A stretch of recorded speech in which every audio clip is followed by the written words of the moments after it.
ሕፃናትን ከወሲብ ነክ መረጃዎች መጠበቅ ዓላማ ያደረገው የማፈላለጊያ ገጽ ይፋ ሆነ።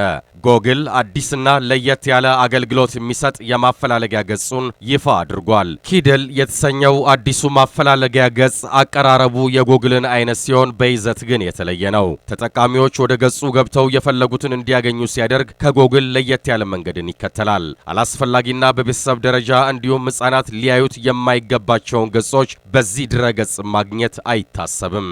ወሲብ ነክ የሆነ ማንኛውንም አይነት መረጃ ድረገጹ ያግዳል። ምናልባት ተጠቃሚው ጠይቅ እንኳን አያገኘውም።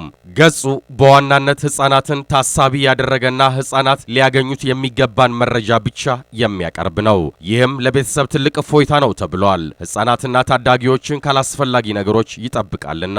ታዋቂና ዝነኛ ሰዎችን ለማወቅ በሚደረግ ጥረት ከግላዊ መረጃዎቻቸው የዘለለ የህይወት ዘይቤዎቻቸውንና የሚያደርጓቸውን ነገሮች ይህ ገጽ ለሕፃናቱ አያቀርብም። በዚህ የማፈላለጊያ ገጽ ለቤተሰብና ለሕፃናት የሚሆኑ ጤነኛ መረጃዎችን እንጂ ሌሎች ነገሮችን እንደማይፈቅድም ነው የተገለጸው። እናም ይህ አዲስ ገጽ ቀለል ያለ ይዘትና ለሕፃናት የሚሆን አይነት አቀራረብ ያላቸውን መረጃዎች ብቻ ይፈቅዳል። በዚህ ገጽ ላይ የሚሰፍሩ የመጀመሪያዎቹ 3 መረጃዎች ለሕፃናት ሲሆኑ ከዛ ቀጥሎ ያሉት ተከታታይ 4 መረጃዎች ቀለል ባለ አገላለጽ የቀረቡና ለዕድሜያቸው የሚመጥኑ ጽሑፎች ይሆናሉ ተብሏል። ከዚህ በኋላ ያሉት ደግሞ ለአዋቂዎች የሚሆኑና ጤነኛ መረጃዎች ብቻ እንደሆኑም ተገልጸዋል።